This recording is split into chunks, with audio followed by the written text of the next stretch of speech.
এই স্কোয়াডটা নিয়েও এবার যদি পর্তুগাল বিশ্বকাপ না জিতে তাহলে আমার ফুটবলের উপর আলাদা এক ধরনের অবিশ্বাস জন্ম নিবে। এই যে প্রত্যেক টুর্নামেন্ট শুরুর আগে সবাই বলে না যে এই টিম ফেভারিট, ওই টিম ফেভারিট, এরা বিশ্বকাপ জিতবে, এরা রানার্স আপ হবে, আমার এই জিনিসটার উপরই ভরসা উঠে যাবে। কারণ এবারের বিশ্বকাপে খাতা কলমে যে 3-4টা টিমকে ফেভারিট ধরা হচ্ছে তাদের মধ্যে ডেফিনেটলি পর্তুগাল একটা।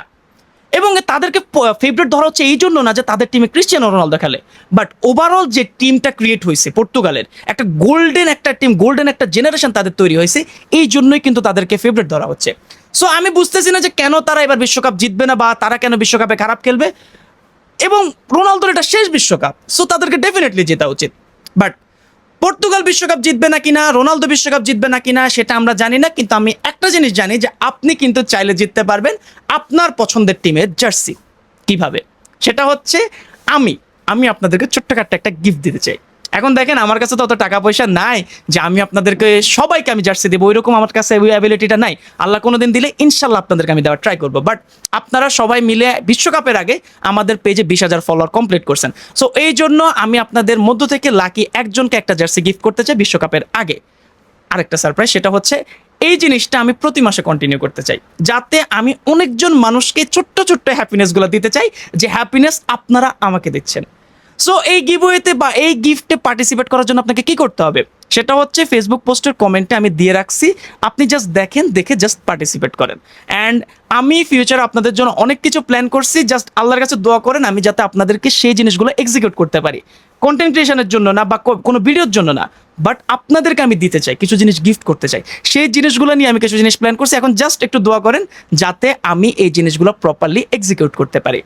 সো এটা তো গেল হচ্ছে এই গিফট বা গিভওয়ে এটা নিয়ে কথাবার্তা। বাট যেমনটা বলছিলাম যে পর্তুগাল তাদের 26 জন না না না 27 জনের একটা স্কোয়াড ঘোষণা করছে, 28 জনের একটা স্কোয়াড ঘোষণা করছে, যেখানে তারা একটা বেস্ট একটা টিম তারা ঘোষণা করছে রবার্তো মার্টিনেজ। এবং আমি যেটা বলছি যে আই এম নট শিওর যে কেন এবার পর্তুগাল ভালো করবে না, কোন রিজনের কারণে। অনেকে অনেক কথা বলতেছে, সেগুলো নিয়ে আমরা কথা বলব, বাট তার আগে আমরা দেখে নিই যে কেন 27 জন। এটার কারণ হচ্ছে পর্তুগাল একটা এক্সট্রা গোলকিপার নিছে। এখন যতটুকু আমি জানি সেটা হচ্ছে এই যে এক্সট্রা গোলকিপারটা নেওয়া হয়েছে, ওনাকে নেওয়া হয়েছে জাস্ট প্র্যাকটিস সেশনের জন্য। উনি কিন্তু অফিসিয়াল কোনো ম্যাচও খেলবেন না, অফিসিয়াল কোনো মেডেলও পাবে না যদি পর্তুগাল বিশ্বকাপ জিতে। জাস্ট প্র্যাকটিস সেশনে গোলকিপারদের একটা যে টায়ার্ডনেস সেটা কাটানোর জন্য কিন্তু ওনাকে রাখা হয়েছে, এবং তাদেরকে যাতে এক্সট্রা প্রেশার না দেওয়া হয় সেজন্যই রাখা হয়েছে। সো আসেন তাড়াতাড়ি মিলে আগে থেকে কথা বলে ফেলি যে কারা কারা এই স্কোয়াডে আছে। সো সবার প্রথমে গোলকিপার পজিশনে কারা কারা আছেন?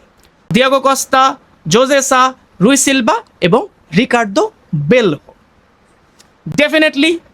ডেফিনেটলি এই টিমে স্টার্টিং গোলকিপার হবেন দিয়াগো কস্তা। এবং কেন হবেন না, ওয়ার্ল্ডের কয়েকজন বর্তমানে যে কয়েকজন ইয়ং বেস্ট গোলকিপার ধরা হয় তাদের মধ্যে দিয়াগো কস্তা অন্যতম একজন। এবং আই এম নট শিওর যে উনি কেন এখনো পর্যন্ত ইপিএল বা লা লিগার কোনো ক্লাবে যাচ্ছেন না। কারণ ইপিএল বা লা লিগাতে আমরা জানি যে বেশিরভাগ সময় লাইমলাইটগুলো পড়ে, যদি আপনি খারাপ খেলেন তাতেও পড়বে, যদি আপনি ভালো খেলেন তাতেও পড়বে। সো আমি বুঝতেছি না যে তিনি এখনো কেন পর্তুগিজ লিগ ছাড়তেছেন না। বাট পর্তুগিজ লিগে উনি কিন্তু বিস্ট একটা পারফরমেন্স দিচ্ছেন। আমি যতটুকু জানি যে মাত্র 18 গোল নাকি খাইছে পুরো সিজন মিলে।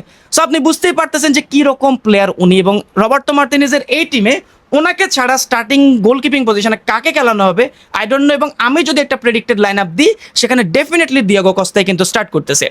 এছাড়া বাকি যে দুইজন গোলকিপার তাদের মেন স্কোয়াডে আছে তাদের মধ্যে একজন রুই সিলভা খেলে হচ্ছে রুই সিলভা খেলে কোথায় জানি, রুই সিলভা খেলে হচ্ছে রিয়াল বেতিসে, আর যে জোজে সা আছে উনি খেলে হচ্ছে ওলভারহ্যাম্পটনে। সো এই 4 জন হচ্ছে গোলকিপার, যেখানে দিয়াগো কস্তা ডেফিনেটলি স্টার্ট করবে। এবার আসেন তাদের ডিফেন্সিভ যে লাইন আপটা আছে সেটা, বা ডিফেন্ডার যাদের কথা বলতেছে। এখন দেখেন অনেকে অনেক কথাই বলে যে তাদের যে মিডফিল্ডটা যতটা এলিট, ডিফেন্স এবং অ্যাটাক ততটাই কিন্তু উইক, কিন্তু আমার কাছে এটা মনে হয় না। তাদের ডিফেন্সে যথেষ্ট পরিমাণ এক্সপিরিয়েন্স আছে, যেটা এরকম একটা টুর্নামেন্ট হ্যান্ডেল করার জন্য অনেক গুরুত্বপূর্ণ। সো আমার মনে হয় না যে খুব একটা খারাপ কিছু একটা হয়ে গেছে বা এই টিমে খুব একটা খারাপ প্লেয়ার আছে। অবশ্যই মিডফিল্ড যতটা এলিট ততটা না, বাট খারাপ আপনি বলতে পারবেন না। আমি দেখতেছিলাম অনেকে বলতেছিল স্কোয়াড ঘোষণার পর, আমরা তো একদিন লেটে আমরা স্কোয়াডটা রিভিউ করতেছি, অনেকে বলতেছিল যে ডিফেন্সে মারা খাবে, বাট আমার কাছে খুব একটা মনে হয় না। কারণ আপনি তাদের যে স্কোয়াড, আগে আমরা স্কোয়াডটা দেখিনি তারপর বাকি কথা বলতেছি। সো তাদের ডিফেন্সের পজিশনে কারা কারা খেলবে? Diogo Dalot, Matheus Nunes, Nelson Semedo, Joao Cancelo, Nuno Mendes, Goncalo Inacio, Goncalo Inacio, Renato Veiga, Ruben Dias, আর হচ্ছে কি থমাস আরাহো। সো এই টিমটা, এখন এই টিমটাতে দেখলে আমি একটা অবাক করা জিনিস খেয়াল করছি, সেটা হচ্ছে অনেকগুলো ফুলব্যাক। আমি বুঝতেছি না যে এতজন ফুলব্যাক নিয়ে রবার্তো মার্টিনেজ কি প্ল্যান করতেছে। যদিও সেটার একটু একটু আমরা একটু একটু এক্সপ্লেন করবো যে আমার কি মনে হচ্ছে কেন তিনি এটা নিছেন। এবং আমরা দেখলাম যে তিনি 3জন প্রপার সেন্টার ব্যাক নিছে এবং 3জনে কিন্তু যথেষ্ট এক্সপিরিয়েন্স এবং যথেষ্ট এজড, যেটা এই টুর্নামেন্টগুলো হ্যান্ডেলে যথেষ্ট পরিমাণ তাদেরকে হেল্প করবে। এবং ফুলব্যাক পজিশনে তো অবশ্যই তাদের কাছে বেস্ট বেস্ট প্লেয়ার আছে।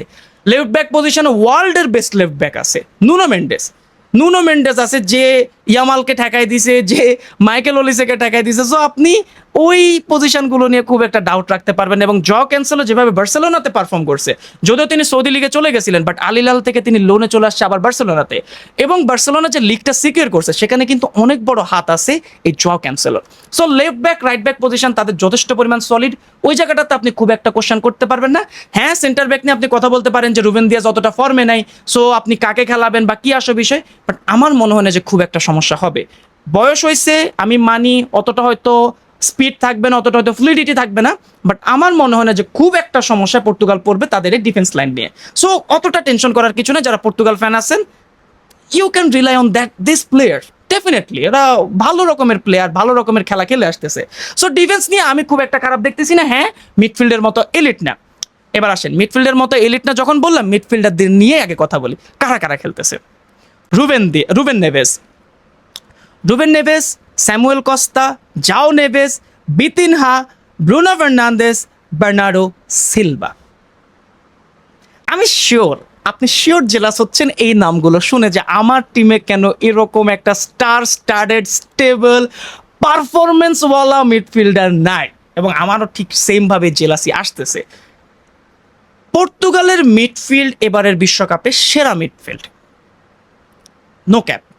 স্পেন এবং পর্তুগাল এই দুইটা টিমের মাঝখানে কিন্তু মিডফিল্ড ডমিনেন্স নিয়ে একটা লড়াই চলবে, বাট পর্তুগালের টিমের যে মিডফিল্ড, এটা best midfield in this world cup. আপনি আমাকে দেখান, আপনি আমাকে চ্যালেঞ্জ করেন, দেখান যে কোন টিমের মিডফিল্ড এত ভালো করে আসে। প্রত্যেকটা প্লেয়ার যথেষ্ট পরিমাণ স্টার। আপনি রুবেন নেভেসের কথা বলবেন যে সে সৌদি লিগে খেলতেছে, বাট আমার কাছে মনে হয় না যে তার রিপ্লেসমেন্ট এই পর্তুগাল স্কোয়াডে আর কেউ আছে, বা তাকে রিপ্লেস করে অন্য কোন প্লেয়ারকে খেলাবেন আমি জানি না। হ্যাঁ, এই টিমের মিডফিল্ডে যদি একজন ডেস্ট্রয়ার থাকতো, ক্যাসিমিরো টাইপ যদি একটা প্লেয়ার থাকতো, কান্তে টাইপ একটা প্লেয়ার থাকতো, একদম ষোলো আনা সম্পূর্ণ হয়ে যেত। বাট ওইটা বাদেও যেরকম প্লেয়ারগুলো আছে, এই মিডফিল্ডটা থেকে যেভাবে ক্রিয়েটিভিটি আসতে পারে, বিতিনহা, জাও নেভেস, এই দুইটা প্লেয়ার টানা 2বার ইউসিএল এর ফাইনাল খেলবে। এবং পিএসজি যে টানা 2বার ইউসিএল এর ফাইনাল খেলতেছে, ক্লাব ওয়ার্ল্ড কাপের ফাইনালে গেছে, যেভাবে ইউসিএল একবার তারা জিতছে, লিগের কথা বাদে দিলাম, সেটার পিছনে কিন্তু বিতিনার অনেক বড় অবদান আছে, জাও নেভেসের অনেক বড় অবদান আছে। সে যেভাবে একটু ডিফেন্সিভ পজিশন থেকে এসেও যেভাবে সে প্লে মেকিংগুলো করে, তার যে পাসগুলো, সে যেভাবে প্রেস রেজিস্ট্যান্ট করে, আনবিলিভেবল। সো এরকম একটা মিডফিল্ড থেকে কিভাবে বল নেওয়া যাবে, I definitely have no idea. এবং আমার কাছে মনে হয় যে রবার্তো মার্টিনেজও এই মিডফিল্ড ডমিনেট করে খেলারই কিন্তু একটা অ্যাপ্রোচ নিবে, এবং এটাই কিন্তু তাকে নেওয়া উচিত। উনি যথেষ্ট পরিমাণ এক্সপিরিয়েন্স একজন কোচ, নেশনস লিগ অলরেডি জিতছেন, তিনি জানেন এই টিমটা কিভাবে অপারেট করে। সো এই টিমটা আমার যেটা মনে হয় যে ওরা মিডফিল্ড ডমিনেট করে খেলা ট্রাই করবে, এবং সেখান থেকেই কিন্তু তারা ফাইনাল থার্ডে পাসগুলো পাঠানোর চেষ্টা করবে। সো এরকম একটা মিডফিল্ড থাকা ভাই ড্রিম। সো মিডফিল্ডের কথা বললাম, বাট মিডফিল্ড থেকে বলগুলো কোথায় যাবে? ফাইনাল থার্ডে যাবে, এবং ফাইনাল থার্ডে কারা রিসিভ করবে? ফরওয়ার্ডেরা। সো দেখি কারা কারা আছে এই স্কোয়াডে।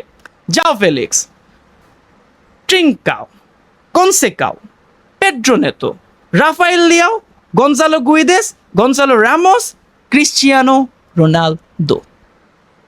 গত বিশ্বকাপেও আমরা পর্তুগালকে ফেভারিট ধরছিলাম just only for Ronaldo, but এই বিশ্বকাপে উনি ছাড়াও এই টিমটা যথেষ্ট পরিমাণ স্টেবল। এবং আপনি মানেন আর না মানেন, এখনো পর্যন্ত কিন্তু পর্তুগাল বা রবার্তো মার্টিনেজ ওই রোনালদো সেন্ট্রিক খেলাগুলোই খেলেন। একটু জাস্ট ইমাজিন করে দেখেন যে বলগুলো কিভাবে কাজ করে। আপনি পর্তুগালের মিডফিল্ডটা যদি দেখেন যে তারা বেশিরভাগ সময় হাফ স্পেস দিয়ে অপারেট করার ট্রাই করে, এবং তাদের যে উইং ব্যাকগুলো আছে, right back position, left back position, তারা কিন্তু যথেষ্ট ভালো ওভারল্যাপ করতে পারে। সো হাফ স্পেস দিয়ে বল ক্রিয়েট করে স্পেসটাকে এক্সপ্লয়েট করে সেখানে বল যায় কার কাছে? রোনালদোর কাছে। ওভারল্যাপ করে ফুলব্যাকরা তার বলটা ক্রস করে কার কাছে? রোনালদোর কাছে। সো দেখেন এখনো পর্যন্ত রোনালদো সেন্ট্রিক একটা আবহাওয়া ক্রিয়েট করা হয়েছে, বাট আমার কাছে মনে হয় যে এই জিনিসটা তাদেরকে একটু খেপাইতে পারে। আমি অ্যাজ এ আর্জেন্টিনা ফ্যান এটা বলতেছি না, অ্যাজ এ মেসি ফ্যান এটা বলতেছি না, বাট আমি এই পর্তুগাল টিমের ভালোর জন্য কিন্তু এটা বলতেছি।